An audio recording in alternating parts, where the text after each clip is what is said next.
Good evening, and welcome to our series, Evenings with Sraddhalu. We have discussed today the topic, remember the last 2 weeks we have done the world situation and entered into the Supramental Action. So we see today the media totally off balance, filling us with pictures of horror, terrorism, etc. And to the masses it seems that there is nothing else. But we know. Where do we begin with the Supramental Action?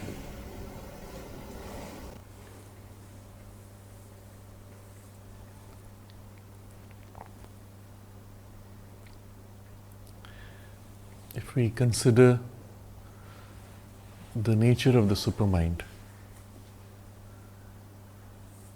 it's the consciousness that bridges the oneness of the divine with the multiplicity of the divine.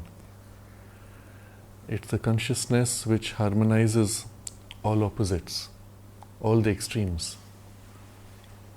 Every possible force, every possible intention, every possible perspective, every idea, every form, however contradictory in appearance, is an aspect of this. In the very definition of the supermind, it's the oneness turning to the multiplicity. And so it is a force of harmony, first of all. And second, it is a force of unity. Actually, it would be the reverse. We would say unity first and harmony second, because harmony is a byproduct of the unity. But in our experience, we experience its impact first as a harmonizing influence, which leads us to the unity behind. You have used the word force twice. Because especially in the present situation, we see a collision of forces, collision of interests.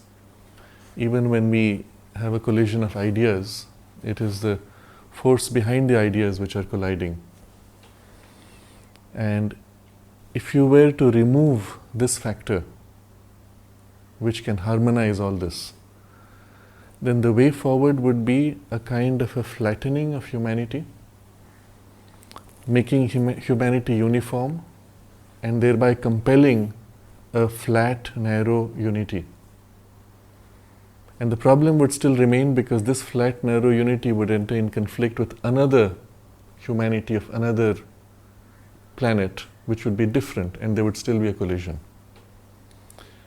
If you look at the big picture across space and across time, across the whole universe, there is nothing in the current evolution that can unify the extremes of lines of evolution and development across the universe, except the supermind.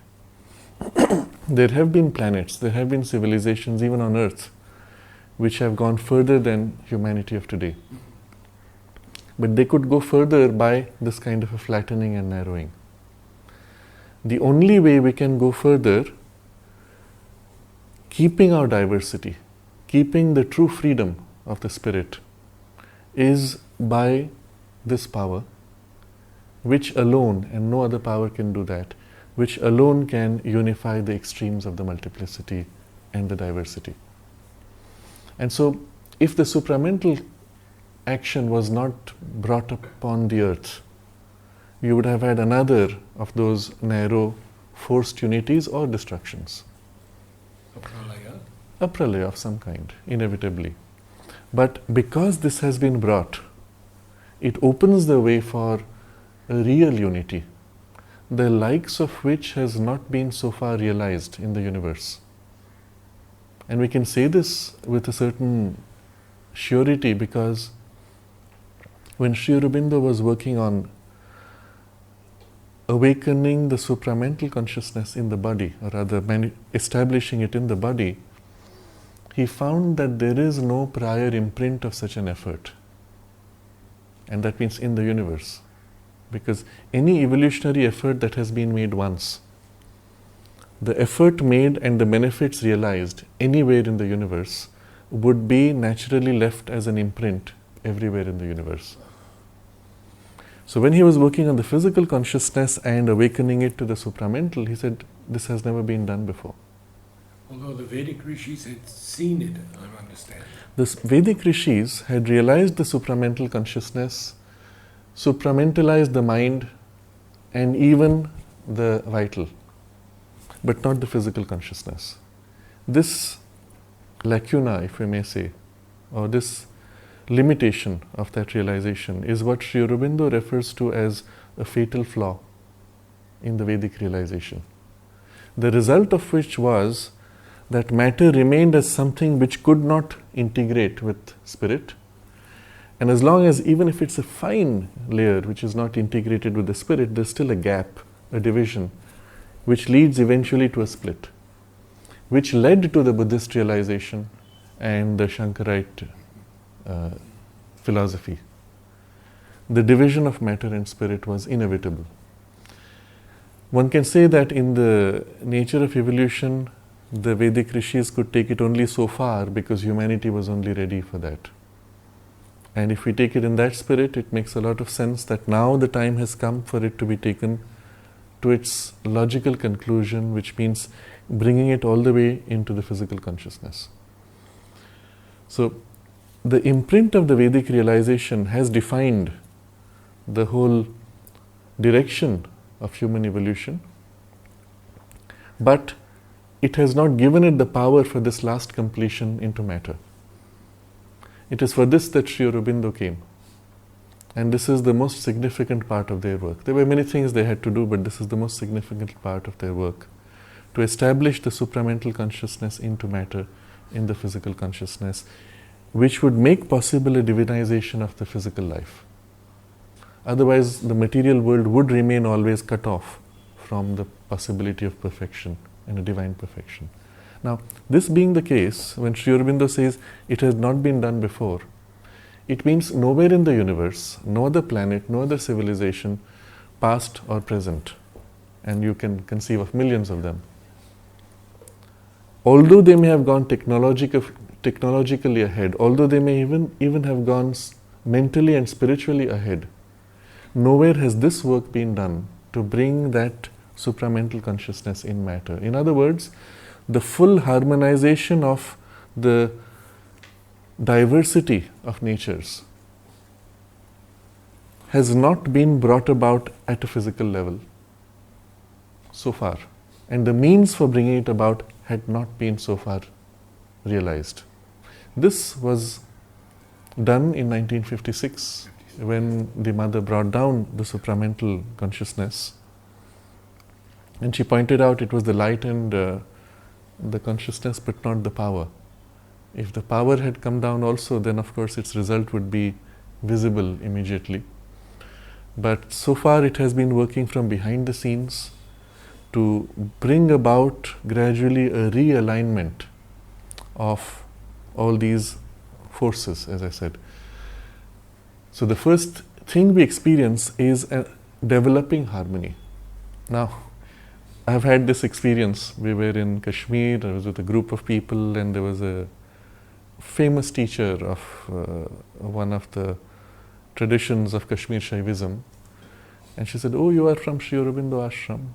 And I still remember the scene because we were on this boat in the lake, in the Dal Lake, and she's sitting across me and she says, "I was very interested in Sri Aurobindo, but it didn't make sense to me because he says supramental force working on earth, but we see only increasing chaos. So where is this supramental force?" And so that was her basis for her to turn away, or at least that's how she explained it to herself. The reasons might have been different. And this is a question many people have asked. Why is it we see only increasing chaos? In fact, Sri Aurobindo describes this passage even of increasing chaos as two things. First, as a preparatory sign of something greater, of a spiritual age dawning, but also as an inevitable consequence of the pressure of the supramental force. So I'll just elaborate on both these ideas. So one of the signs Sri Aurobindo describes of the coming spiritual age is a sudden increase in individuals who hold sway over large masses of humanity. So, not just public figures, but extremely charismatic figures who build enormous followings. We see some of this today. On the crude extreme, we have the television evangelicals. On the other extreme, you have people even demonstrating exceptional capacities or powers or whatever, which inspires a large number of people to follow them. And all of these, he doesn't explain in that conversation. This is from his evening talks. But he says the sudden emergence of these would be a sign that we are now coming close to, and the supramental is imminent. This is typically a sign of the overmental consciousness. An aspect, but which has a massive impact. And two of these groups or views will collide because they're so different. And yet within each of them you will find something like a very convenient, happy harmony, and even a kind, if they take it in that direction, a kind of a heavenly sort of arrangement of harmony or convenience, even a heavenly perception of a world on the earth organized in that group. But take two of these groups and they will not see eye to eye. In the Life Divine, this is 100 years ago, Sri Aurobindo maps out these things. And he explains that these communities will not see eye to eye for the simple reason that they each represent a specialization of the one and do not have the thing which could harmonize these extremes. So literally, every possible aspect or line of development in the universe begins to get represented in subgroups here on earth. At this moment. It's happening. It's the direction in which things are moving. As a result, the extremes of opposition or difference of approaches become even more exaggerated. Because each organizes itself to seem like the best, the ideal, and suddenly we have this exaggerated possibilities and forms. All of them don't fit into each other. And if you force them together, which is what is happening by the other action of the supramental, to unify, to bring together, everything is coming together. What we speak of as the global village is one of the results of the supramental action. Suddenly all these extremes are squeezed together and there is the stress of their difference being exaggerated. So the first impression is an increasing chaos or increasing conflict or tension of viewpoints, of interests, of powers, of forms and actions. So this is one side of it. The second side is because as this consciousness of unity presses down from above, well, its action has to go through many gradations of consciousness. It squeezes those, compels change in those. And each of those is unsettled for a while, pressing down on the next. So one of the first results of this is as if the pressure of the vital worlds being pushed down into the human realm, under pressure of something from above. Even when things of the higher begin to come down, it is first these distinctions of the overmental which would seize on humanity. And so the practical result is an apparent exaggeration of chaos, confusion, especially in those who are not consciously aligned to the spirit or to the underlying unity within them.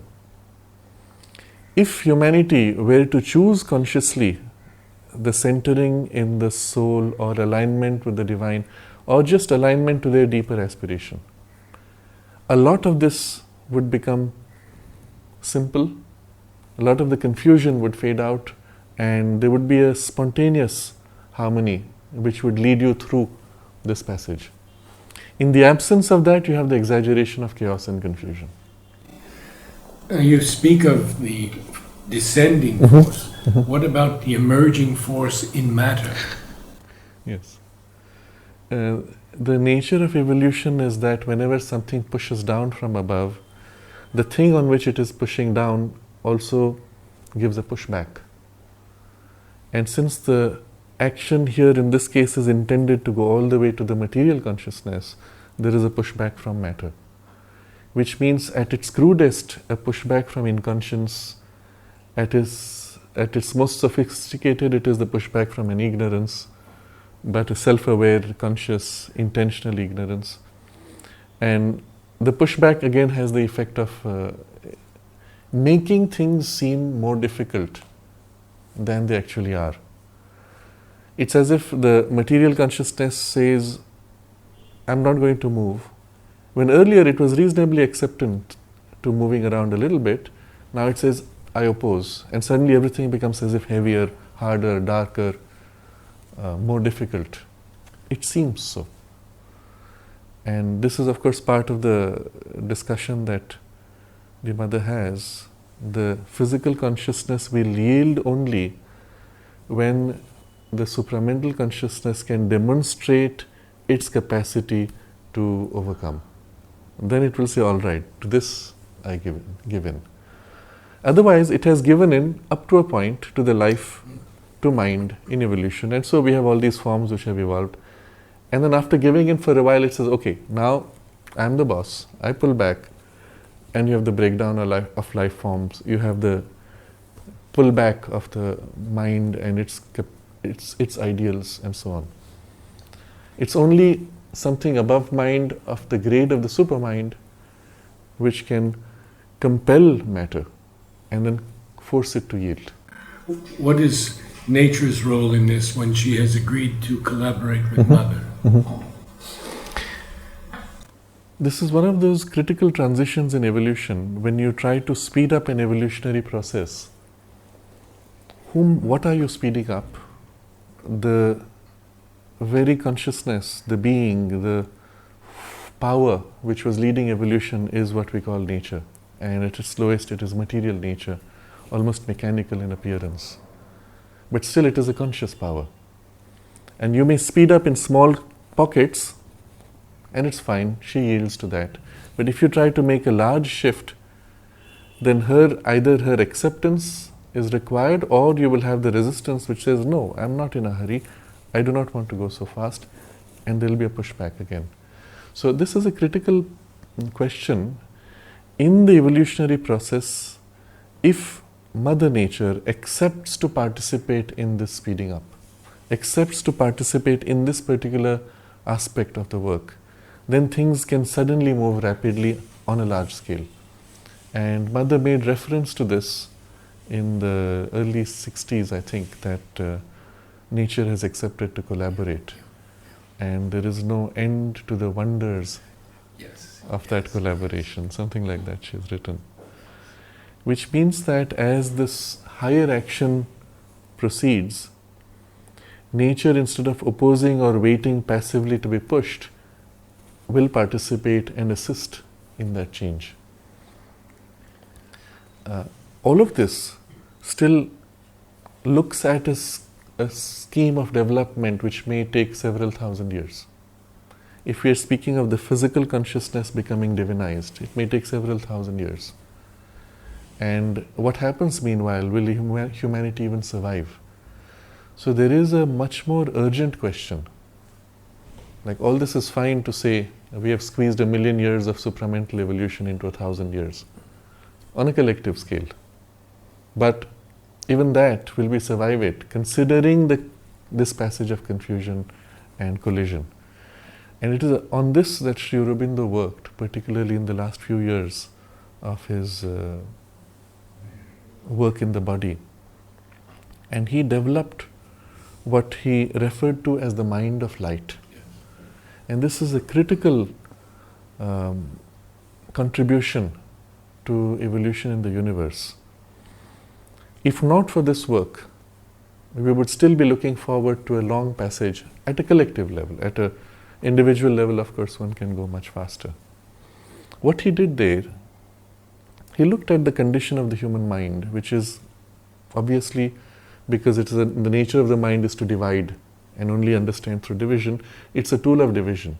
It cannot know the oneness of the divine.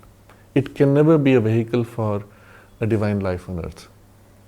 That being the case, he worked to create a link from the supramental consciousness to the physical consciousness and the physical mind, in a way that the mind itself could find within it the power, or awaken within it the power to perceive and align with the unity.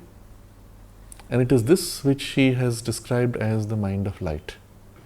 It will be an embodied mind in the physical consciousness, but able to perceive and align with the supramental consciousness in a way that it can be a fit vehicle for the divine life to be expressed in matter, long before the supramentalization of the body takes place. And this is the saving grace, in a sense, for the evolution. It means that right here, right now, in the immediate few decades, we can conceive of the emergence of the first signs, let's say, to put it very mildly, the first signs of a divine life on earth. In the way he formulates this, there are several chapters to this description. He describes that even the mind of light can undergo through gradations of evolution. Even at its lowest, as an embodied mental consciousness, when it becomes the mind of light, it will be in alignment with the supermind, and would be a fit vehicle for the oneness of the supermind to look through the limitation of the mental consciousness. And then this can evolve. It will go through grades of higher mind, illumined mind, intuitive mind, and so on, within each of which it would be the mind of light growing until it embraces fully the supramental and becomes the link point for the supramental to manifest. Let's take a quick break and we'll be back in just a couple of minutes. The mind of light. Mother has named a beautiful flower, mind of light acting in matter. That a flower could vibrate with such a frequency.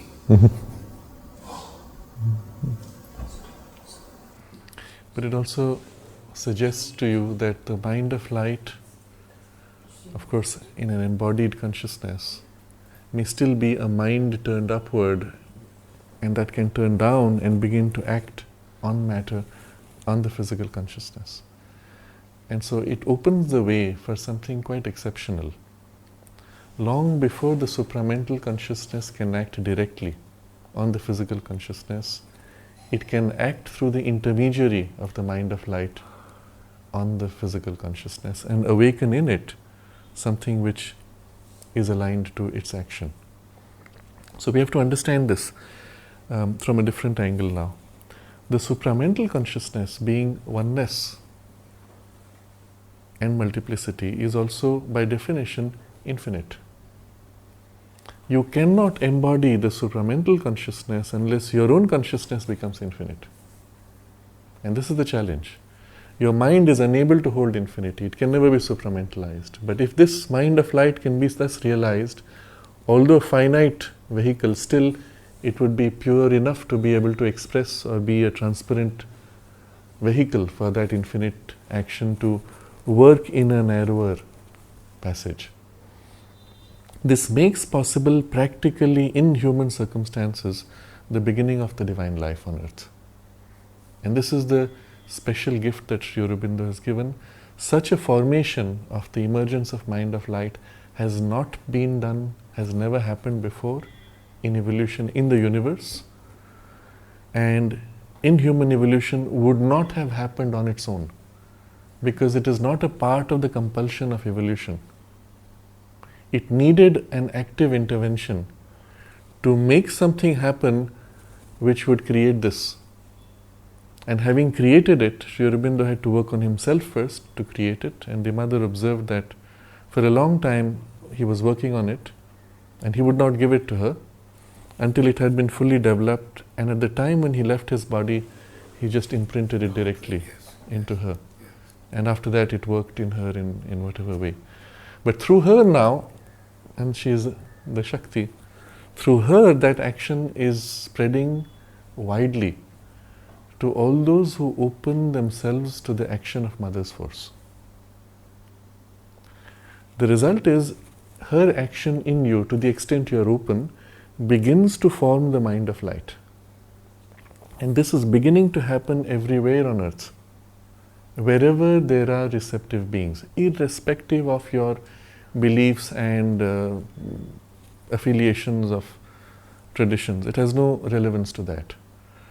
To the extent that you are open to its action, the working of this has begun. So Sri Aurobindo describes two stages in the development of the mind of light. In the first stage, it is still a power that is, so to say, coming into its own, emerging and assembling the resources that it needs. And you do not recognize it for what it is. Once it has assembled those resources and comes into its own as a force which is independent, then it begins now to develop itself. And at that point you recognize it for what it is. Now the interesting thing is, if you observe carefully, you will see in the world this first stage very obviously, and the second stage in some individuals. And so that's why I said within a few decades even it is possible, because in a few individuals this beginning would mean very soon that number would spread, until quickly it can become the norm. So let's look at some of the preliminary signs of this. When he speaks of assembling the necessary resources, one of the things which would be natural for the mind of light is the sense of universality. You see this as an instinct in children today, that they are not interested in specialization. They want to have as broad an exposure as possible through whatever tools are given to them, through the media, through the internet, through anything, even to the extent of wanting to know the opposite viewpoint just so that they feel more complete.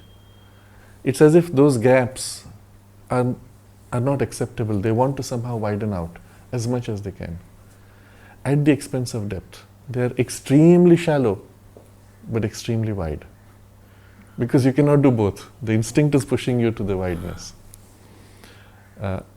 Once the wideness is sufficiently established, the instinct may reverse and now begin to deepen in certain aspects or others. But for now we see this happening everywhere. Even the mind has become superficial in certain ways to a degree that is scary.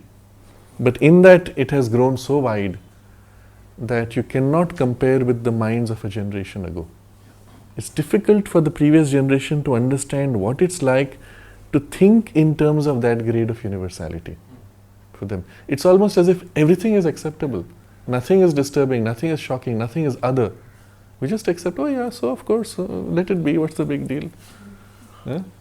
So you will say, oh, they don't have morals, they don't have ethics, they have no good beliefs, good disciplines. No, they're open to anything.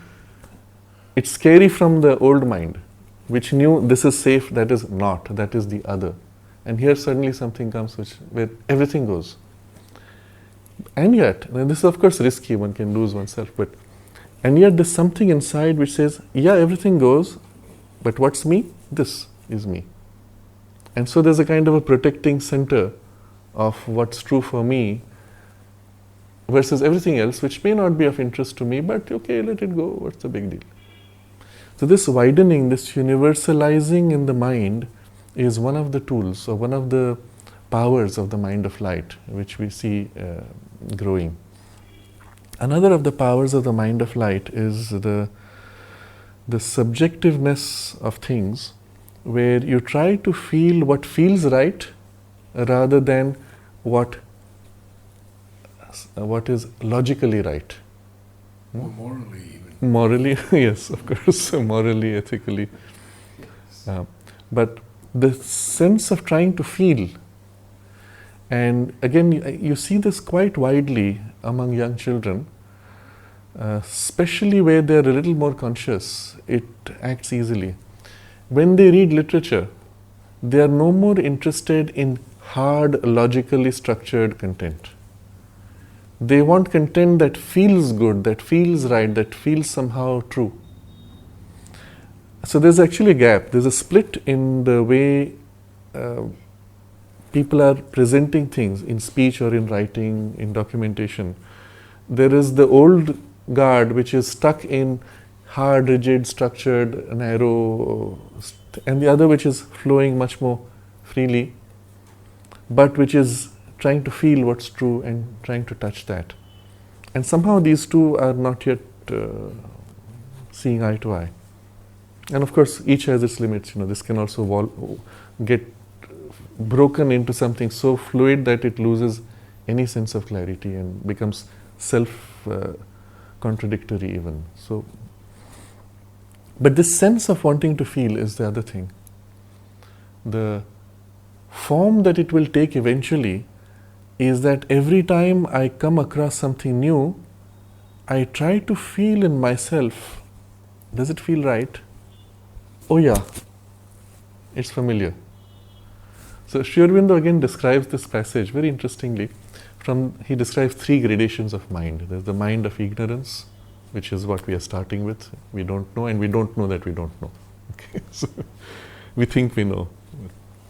There's the mind of knowledge, which knows and knows that it knows entirely. And then there's in between this mind, which he refers to the mind of self-forgetful knowledge, which is the mind that, as it discovers something, says, oh yeah, I knew it, I had forgotten it. Where did I know it? Somewhere inside me the knowledge was there, but when I learnt it now, it resonated with something deep within me. And it learns now to begin to refer internally to its deeper knowing, which is called forward by the contact externally. And this is this in-between passage. So it's as if in this particular tendency in the young children, there is the turning of habit inward for knowledge rather than external reliance. This is the second, let's say, means or power of the mind of light. And there's a third power, which is the sense of the intuition, which will grow from this, relying more on intuition than sensory evidence. But that would, of course, already bring it into a different domain. So there are many such facets to the formation of the mind of light, which the evidence is clearly there. In a few individuals, one can see it has also sufficiently organized itself as to become a force on its own, and there is the parallel existence of the conventional mind, which is rational or sense-based. And these two are coexisting uneasily. So if it is more developed, this is as if in the center of the other mind, or if in a person this has come out sufficiently, there are two, almost like two personalities, and the person is swapping, jumping from this state to the other. I've met people like that, and some of them, I could give you names of people, and some of them are also well-known authors. I'll give you one example, Charles Eisenstein. Okay, he's been writing on economics and new economics and things like that. I had occasion to meet him a few times, and I saw him in this. I don't know if he understands himself what he does. And he'll be sitting, and so it was his turn to speak in this meeting, and he said, I don't feel myself impelled, I have nothing to say really. And so I knew what was happening inside him, so I engaged him. I told him a few things, asked him a few questions, and then that kick-started the process. And I said, okay, now I have it. And then he started, and there was this fascinating thing that came through, right through. So while he was in this state, which is more conventional mind, he didn't have access to that. And all he needed was this nudge to get, and once that kicked in, he was in a different mode, and you can see literally his light shining out of him as this knowledge is coming through exceptionally. So I see that often in people as something which is more organized or beginning to get, in some children also it's quite obvious. Now all of this is work that has been done by Sri Aurobindo and the Mother and now imprinted. Anyone in the world today can consciously open to this influence and invite this action to grow. And this is really the work we should all be doing. Have you seen the completion of it in certain individuals, or at least can't say that. There's not the... So in some, like in this case, it is formed enough that it comes into its own. But again, Sri Aurobindo describes the stages of its progression. And it can grow now. It has made various gradations in which it becomes more and more complete until eventually it merges and unites with the supramental. So there's a whole thing we can go through, none of which is complete, but each is growing from knowledge to greater knowledge. It's not ignorance to knowledge. And this is the interesting thing. So this is one side of the supramental action, which is extremely important because it gives us the promise of something soon, not a few thousand years down. The second is the action of the supramental consciousness in the world events. And this is a different topic I want to now turn our discussion to. Mother describes how Sri Aurobindo used to use the supramental force, often just putting a drop in a situation. And instantly everything would just fall into place. So she describes, I think, 3 characteristics of that supramental action. The first, that wherever that action is put, the result is large. It impacts a huge space because that's the nature of the supermind. It's power of infinity. In a sense, it impacts everything, but of course you see the result in a large space. Second is that the change happens overnight, almost miraculous. And because that's the nature of the supermind, it makes everything fall into perfect synchronicity instantly. So where it acts directly, poof, everything just switches and it's like a miracle. And the third sign is that although it is miraculous, when you look at the circumstances, it's like it was inevitable, it would have happened anyway. Because everything was already there, it just kind of aligned itself somehow and so it happened. That's how it seems. And one good example of this is the way the Soviet Union broke down overnight. And it was at a time when the entrenchment of the system was so rigid and so deep-rooted. And remember, it's been on for a couple of generations. It's got into the mindset. Systems are embedded in the habit even of the community. Nobody could have predicted it. Nobody could have imagined, nobody could have said, somewhere down within the next 3 years this is going to happen. You could not have even said next month it's going to happen. It was so entrenched. I remember the data we saw at that time.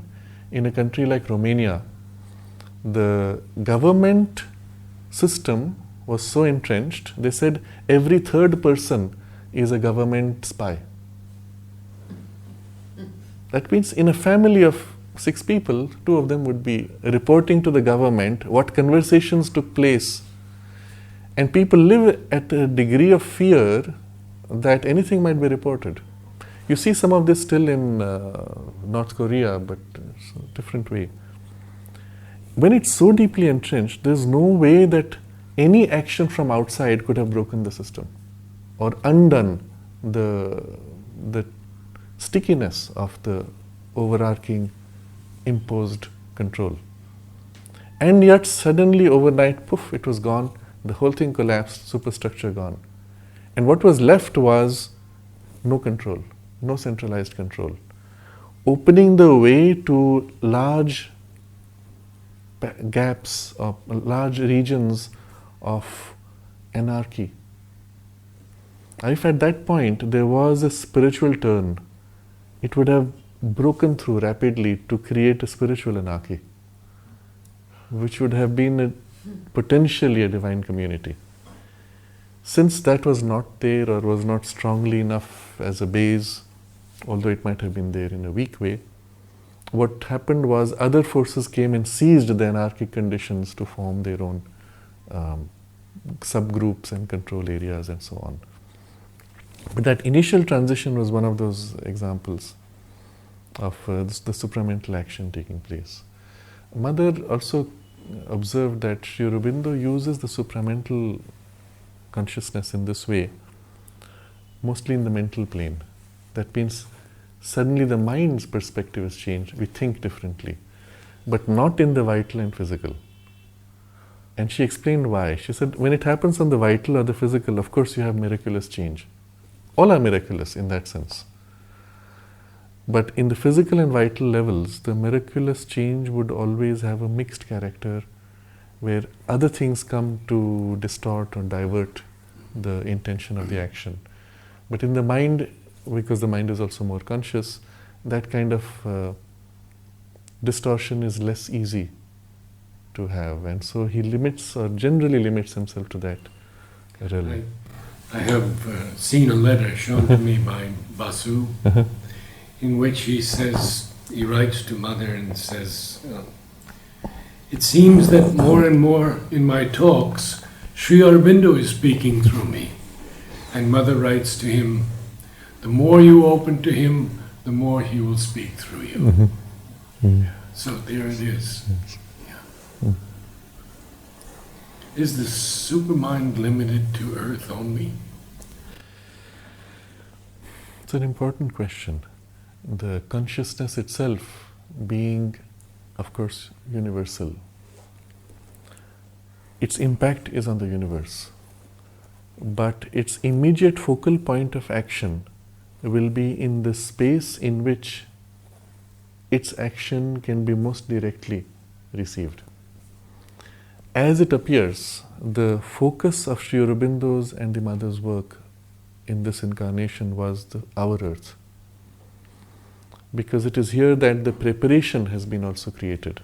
And so it links with something else we have discussed, I think perhaps last time, about the nature of evolution on our planet being a focal point for the evolution based on the individualized psychic being.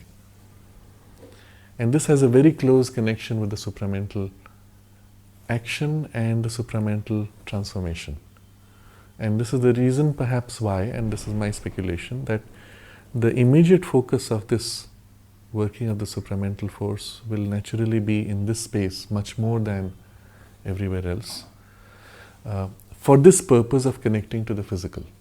There might even be, there are very likely to be, beings and even civilizations and other spaces in the universe where beings like the Vedic rishis have attained to the supramental consciousness in the mental or even in the vital, and living in that perhaps, but not in the physical.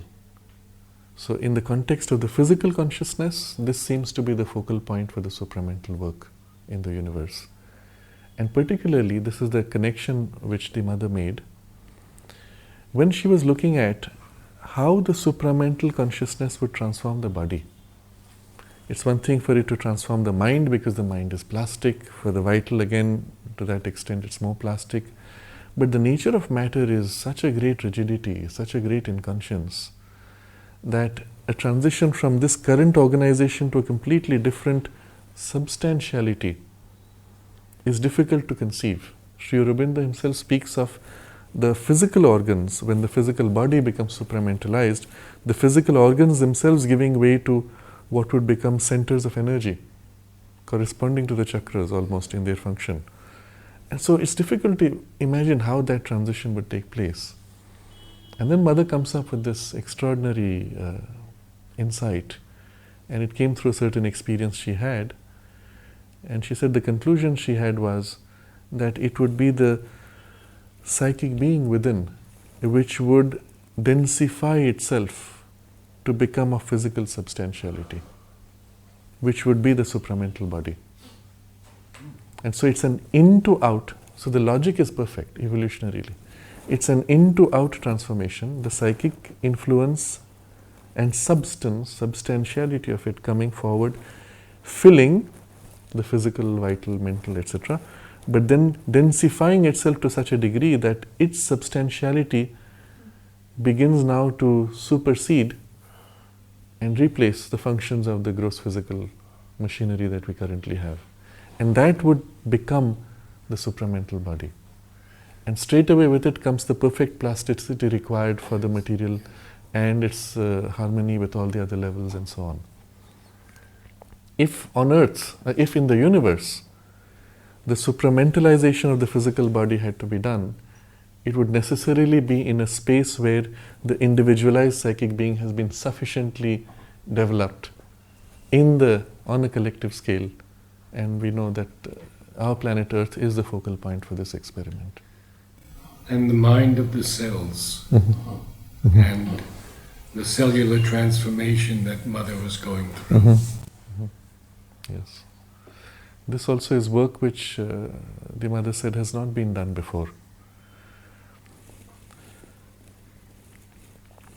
In the transition for the physical consciousness to become conscious of the divine, first of all, it is unconscious and therefore not even conscious to itself. For it to become conscious of itself, conscious of other things, and then to grow conscious of something which is more than physical, more than vital, more than mental, it involves literally an evolution at a cellular level of what nature has done over millions of years in the individualized collective of the cells, the individual consciousness. And you want now that to happen inside each cell, for the cell to become conscious of the divine. It's ridiculous. Impossible. Now, the only way it could be done is when the embodied person is able somehow to enter into the cellular consciousness and imprint his consciousness into that, or in identification with it, awaken in it an aspiration and kind of conduct the sadhana inside the cells, the way nature, unconscious nature, has been doing the sadhana in us over millions of years. So think of it this way.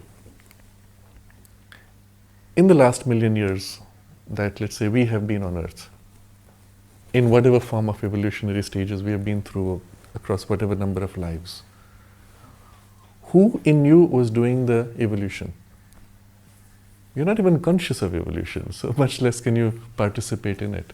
So it's as if an impulse within you is doing it. Which is that impulse? And it's a collective impulse working in all of us. Mother Nature, we will say. Okay? So what nature has been doing inside us, we are almost like cells in her body. Now we as an individual have to do in the cells of our body. But which power can do that? Get into the physical cellular consciousness? Your mind? Unlikely.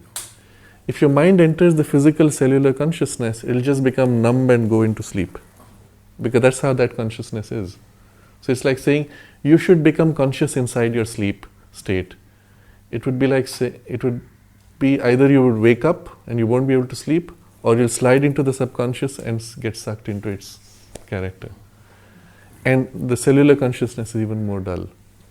So it has to be a consciousness which is greater than your rational mind, a spiritual mind, spiritual consciousness, a supramental, that then enters without losing itself in the cellular consciousness, and from there works to awaken, literally cajoling and speeding up what in our overall biology has taken millions of years, and compressing that in a few years inside a few cells, or maybe more than a few, until they awaken and become conscious, and their own evolution at a cellular level is accelerated in consciousness terms to become conscious of the divine.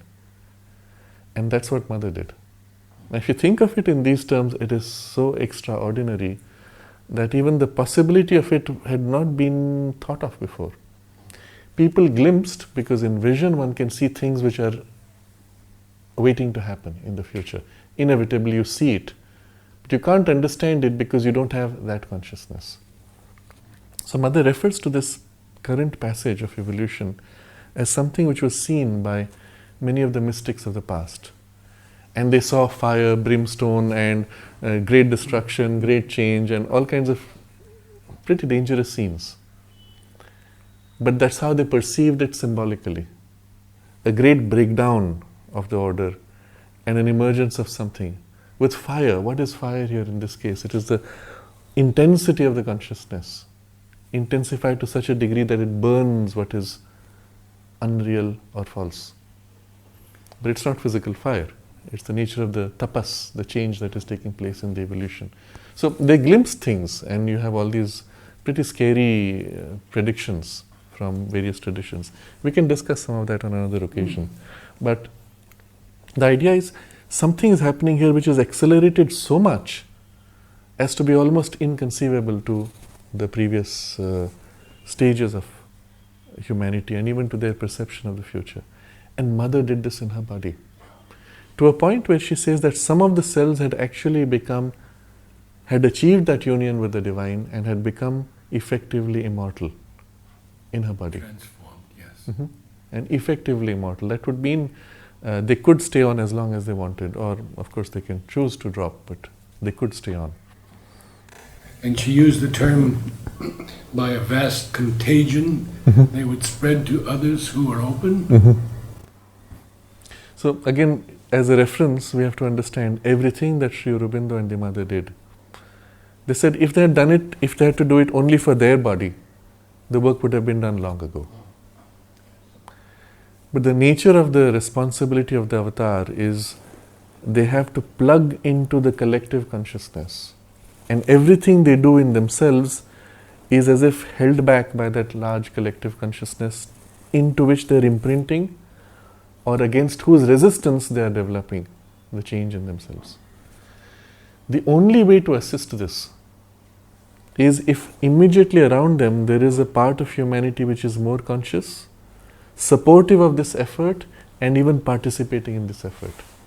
So it's as if a kind of a slope of consciousness is formed, which makes it easier for them to realize this, while others gradually buffer and eventually connect with the mass of humanity. So this was the whole meaning of this community, that is the ashram. Yes. To the extent that the people participated, this could be done much more rapidly. That it could not be completed shows you how unready humanity was. Mother even said she wouldn't have to leave her body if there was one person on earth who considered this body to be the single most important thing. And of course that also could not be. There are many examples one could give of individuals who wished to be, or worked or tried to be in that kind of alignment. But the very fact that the effort was made even by those was the great support and the promise for something more. But I want to come to this, that in so doing, whatever was achieved in her body is imprinted in consciousness as an impulse, as an instinct into humanity, most obvious in those who are conscious and aligned to them. Now that means you may do nothing consciously here, but when you put your consciousness in alignment with hers, this work she did is almost as if instinctively pushed into you, or awakened in you an alignment of the cells to want to, or an urge, however mild, however limited, but that turn is made. And if into that you can bring a conscious intention or a conscious aspiration, that can be greatly accelerated. And again, you do not have to know them as individuals in form and name. Anywhere that you are on earth, if you are aligned to this ideal, or if something within you awakes with no prior external education, something within you awakes to this ideal and aspires for it, this alignment is enough to awaken within your own physical consciousness that instinct in the cells to do what she had achieved in her body. And this is the whole point of their work and the action of the avatar. And so the vocabulary of a contagion by which this change spreads. One last question, and that is new souls or souls taking birth now for this purpose. Yes. At several stages, Mother made reference to souls coming for a purpose, and sometimes even groups of souls coming for a purpose. And we see in many of those who came to Sri Aurobindo and the Mother certain clustering of that. We see also subsequently certain years in which Mother spoke of, in this year there's a special batch of souls that has come for particular work, and so on. And one can see, if you're a little sensitive, one can see that there's some light in that group or in that person. For a while, when I was teaching in the ashram school for almost 15 years, I was seeing these batches pass by, and a certain batch suddenly, poof, there's this bright light among all, and then again something, and then again another group. It was interesting to observe that. And suddenly they are more awake, more conscious, and then again a passage. What I saw though in my interactions with people all over the world, those years, for example, one of the years that Mother referred to, I found people, occasionally I would meet somebody and I would say, oh, there's a familiar feel, a kind of a light. And then I discovered, oh, they were born in that year. Interesting. It's not so important what year it is. The idea is there are groups that have come together, and it may not be necessarily in a physical location. They may be spread out over the earth, but it seems to happen in a kind of a rhythm.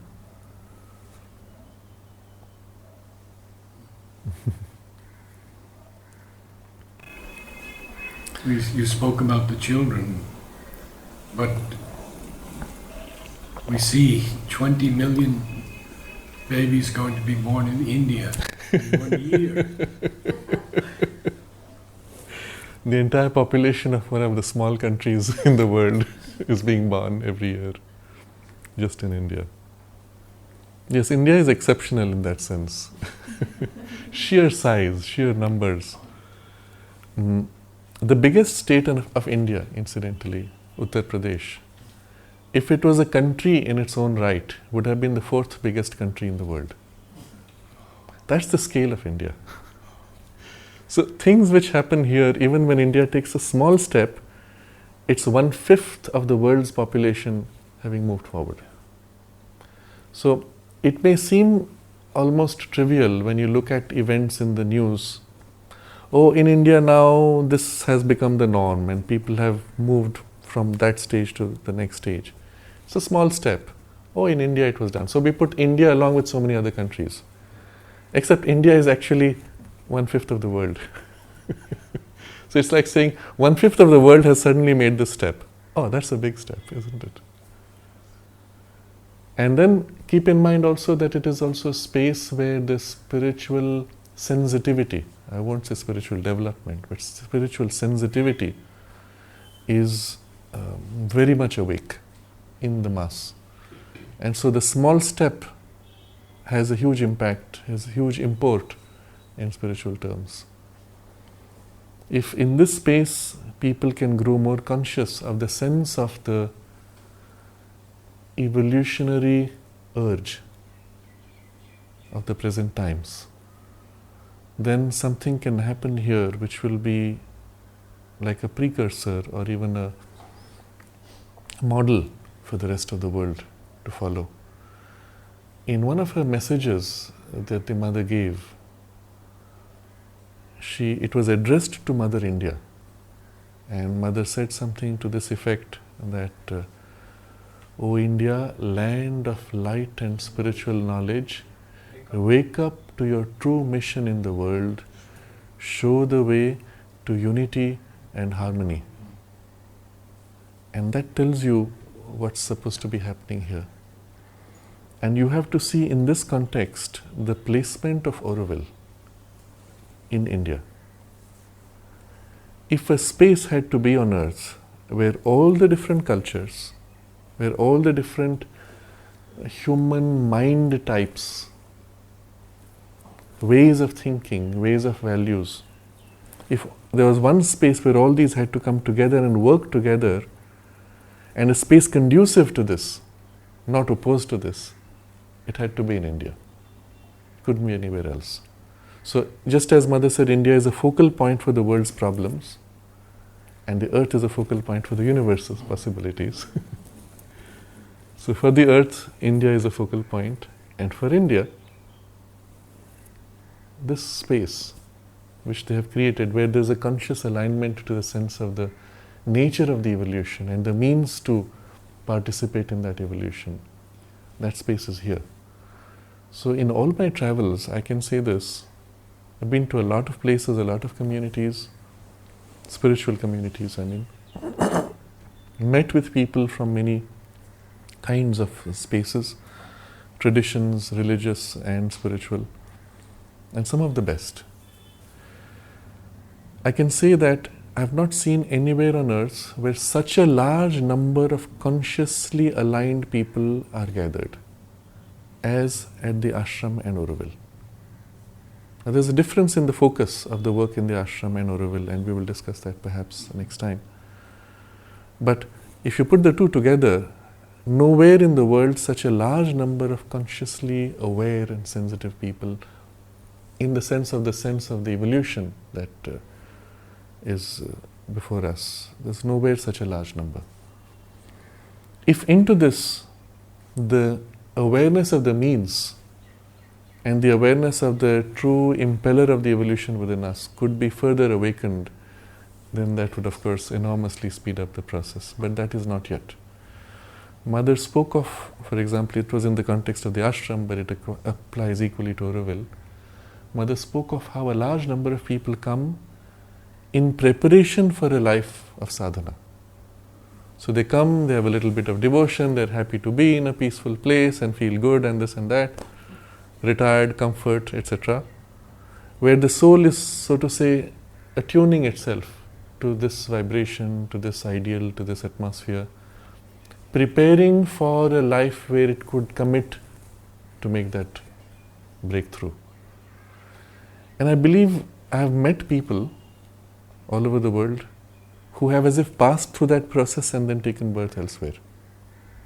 No? They don't have to take birth here. It's the alignment which is important. And I give an example. Recently, some of our friends from the US, an Indian couple, they brought their child who was 3 years old. For the first time they came to Pondicherry after many years, after the child was born. And as they were driving to Pondicherry, suddenly this child spoke up and said, "I am returning to Pondicherry."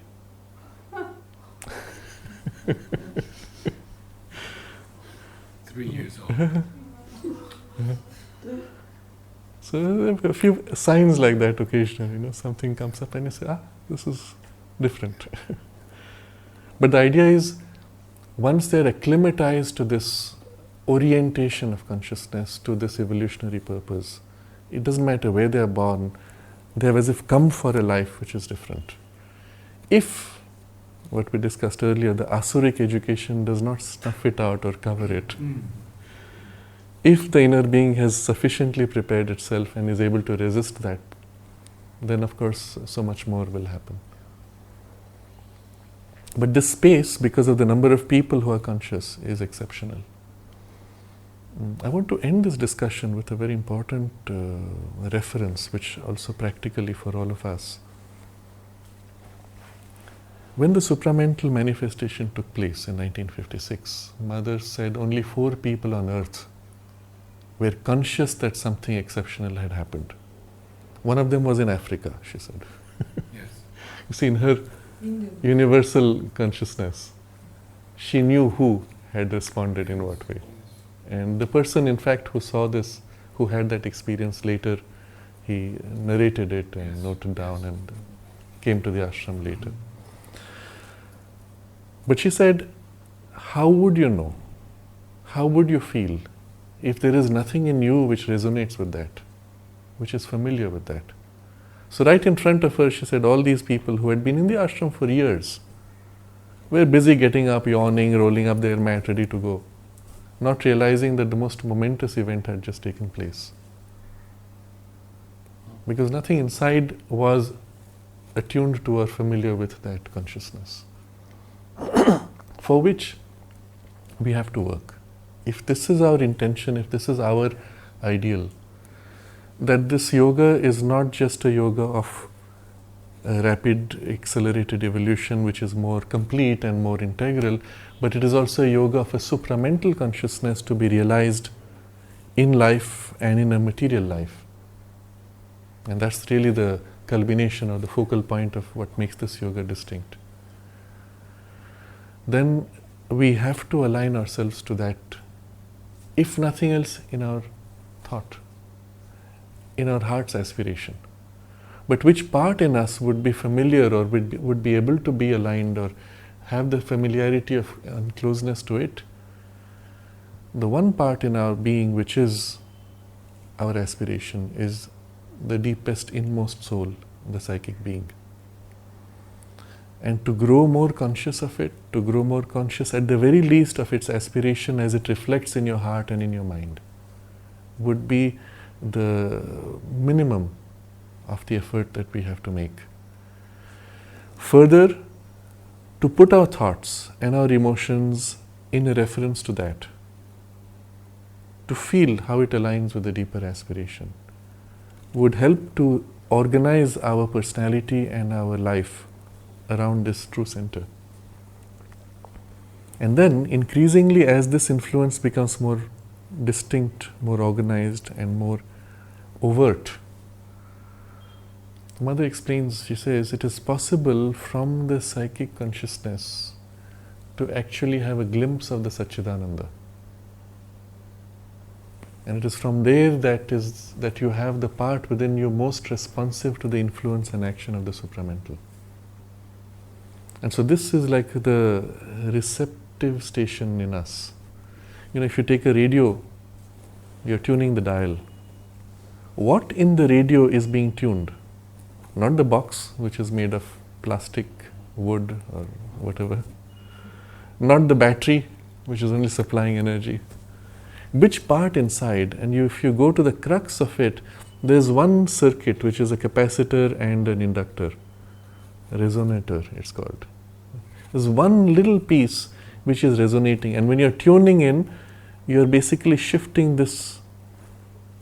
You remove this and the whole radio is useless. You make this enlarged and the whole radio begins to resonate more and more intensely. So you look at your whole personality. What in your whole personality is, what's the point of this personality?